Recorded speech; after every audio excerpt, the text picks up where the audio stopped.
amphibian form is versatile in both air and water. In the Ultimate Alien episode, Eye of the Beholder, Ben was able to travel across the galaxy at hyperspeed and stick a perfect landing.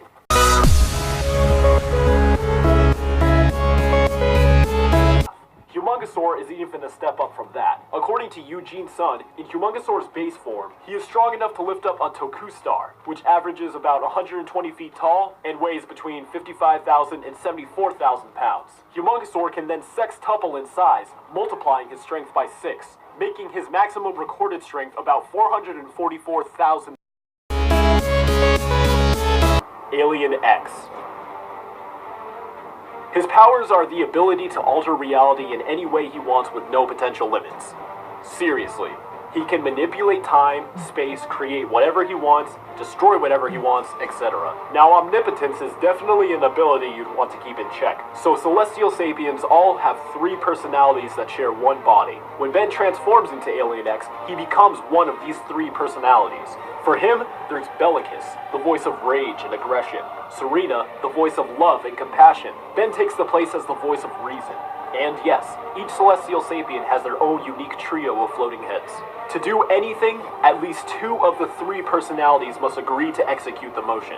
So if you became Alien X and wanted to, say, turn someone into a fish or something, you have to debate with the personalities and convince at least one of them to agree with you that it's a good idea, and then you can do it. This could lead to a disadvantage in battle, as there are times where Ben is still debating with Bellicus and Serena, so his body is completely motionless. He's still indestructible in that state though, so it doesn't exactly leave him vulnerable. It just doesn't get anything done either. There are many times where Ben has successfully used Alien X, such as his debut episode where he was able to rewind time but only in a specific spot, or in Omniverse where he failed to stop the Annihilarch from blowing up the universe, so he just created a new one.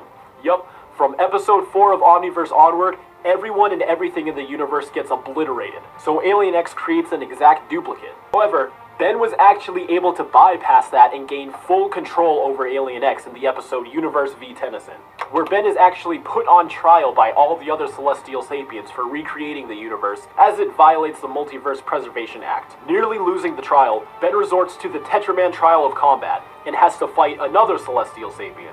Ben convinces Bellicus and Serena to, quote, give him the keys to Alien X, and they could just float in the corner somewhere and argue all they want for eternity and Ben won't bother them. And they actually agree.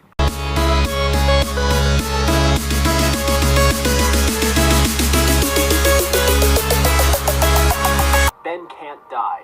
The Omnitrix has a failsafe where if Ben were ever to actually die, the Omnitrix would quickly sample through all of Ben's alien DNA and reconstruct a new body for him to inhabit. I thought you were... Nah, I always figured the Omnitrix had a failsafe that wouldn't let me die, and sure enough, it kicked in right when the Big Bang started.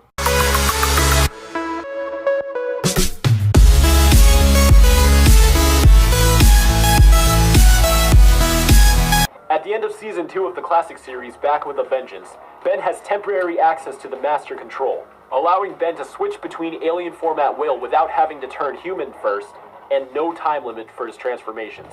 And just look how effortlessly versatile this 10-year-old is, executing a multitude of evasive and offensive moves while constantly changing form every few seconds. While scenes like this are very visually stunning, think about how much cognitive dexterity you would need to pull this off. At the time, Ben had 12 transformations, so his decision-making for exactly which form to change into and what to do with it as the events are happening are incredibly impressive.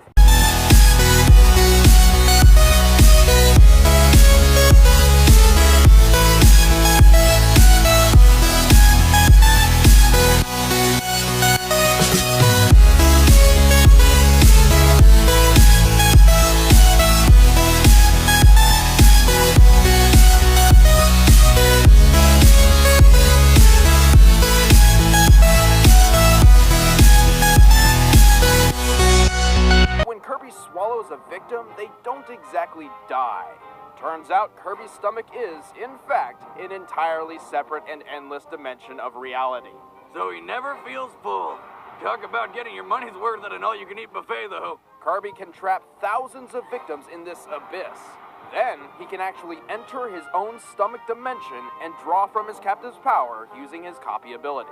How in the hell does he, swallow himself? He likely projects an astral image of himself within the dimension which can act on the physical plane.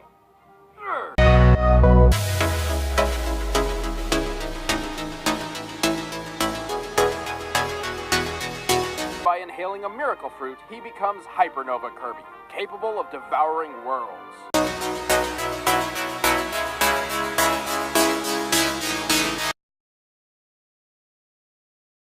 Well, Kirby does have one crucial flaw. He's a baby and has yet to fully mature as a Star Warrior.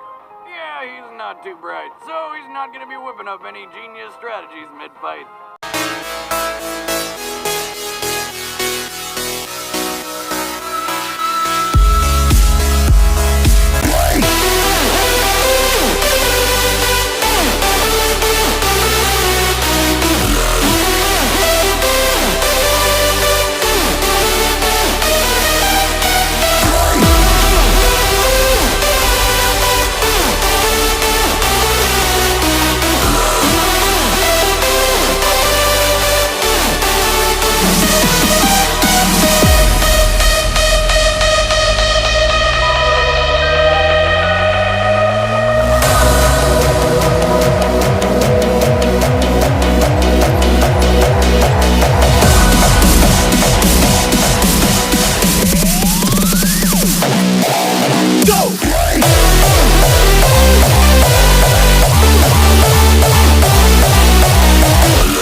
After you trashed the last one, I had to make some major modifications. Sure, it was difficult, but you are worth it. I mean, after all,